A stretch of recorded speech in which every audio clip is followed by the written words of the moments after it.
Hi everyone, and welcome into the Blueprint presented by Xerox. I'm Taylor Stern with David Hellman, Lindsay Draper, and Nick Eatman. Cowboys are headed up to Indianapolis this weekend to take on the Colts, clinch the NFC East. Always a big game, even when it's a 7-6 team.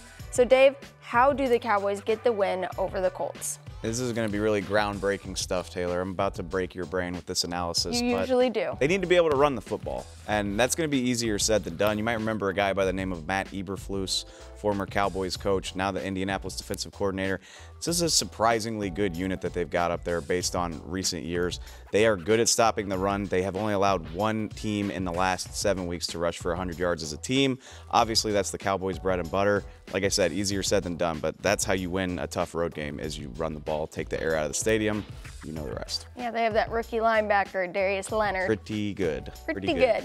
All right, I'm focusing in on the Cowboys defense, and Andrew Luck is kind of stringing together a really impressive year under the radar a little bit. He's up for NFL Comeback Player of the Year. There was a point for 8 straight games where he threw at least 3 touchdowns and 26 points a game right now for the Colts. Cowboys defense, can you get home? Can you stop the guy who makes everything work on their offense? Got to get home, big fellas. Get the bearded man. I'm going to go kind of opposite of both of them.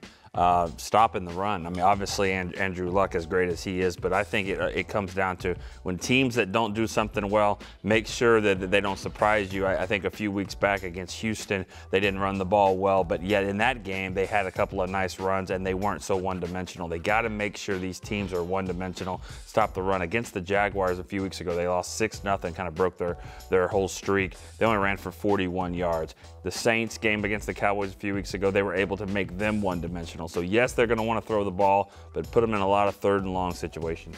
Yeah, and I brought up Darius Leonard, and of course you guys know T.Y. Hilton, who's been in the league a long time. Andrew Luck, Lindsay, you just laid it out there. But I want to know the Cowboys player that you're going to be looking at to help get this win. I'm going to cheat. I'm going to stick with what I just said.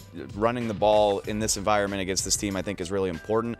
I'm not worried about Ezekiel Elliott. We know what he is, but who's blocking for him against this team? And honestly, we do not know right now. Zach Martin is obviously dealing with a knee injury. We do not know if he's going to play. You could be dealing with a situation where Xavier Su'a-Filo, Joe Looney, and Connor Williams are your starting interior trio. Obviously, none of those guys was supposed to be the starter at his position when the season started out. They're going to have to play great. Obviously, Zach's status is something to watch as you get closer to Sunday. If he can't go, that makes it even tougher against an already strong defense. So those 3 guys, especially Connor, played well in 20 or so snaps the other night. Can he do it again? You set me Iron Man. You set me up perfectly. That's what I'm here for. You're the That's what I voice do. of all Cowboys fans. You take Ezekiel Elliott, and because he gives you so much every week, you're just like, yeah, Zeke's going to do Zeke. But he is the bread and butter of this offense. We cannot forget what he does week after week. He's the key. And it's fun to talk about Amari Cooper. It's fun to talk about these throws that Dak makes, but do not take Ezekiel Elliott for granted 1 week. He got to sit out practice once this week. I was like, why not the whole week? Let the guy rest. He's been doing it for you, and he's the key. Are you going to let him touch the ball 40 times this week, too? If he's wearing the long sleeve. If the sleeves are key. Those are the key. He's wearing the sleeves. I'm going to go with Sean Lee, and if he's supposed to play in this game and he's been out for a while, and just kind of how they rotate these linebackers with Leighton Vander Esch and Jalen Smith. And the last time I believe that they were all 3 healthy, they lost against the Redskins. I mean, it's really hard to think that Leighton Vander Esch is going to come off the field, and he's playing so well. But I want to see how Sean Lee kind of, works back into this. He looks like he might start the game. If he does, unfortunately, it probably ends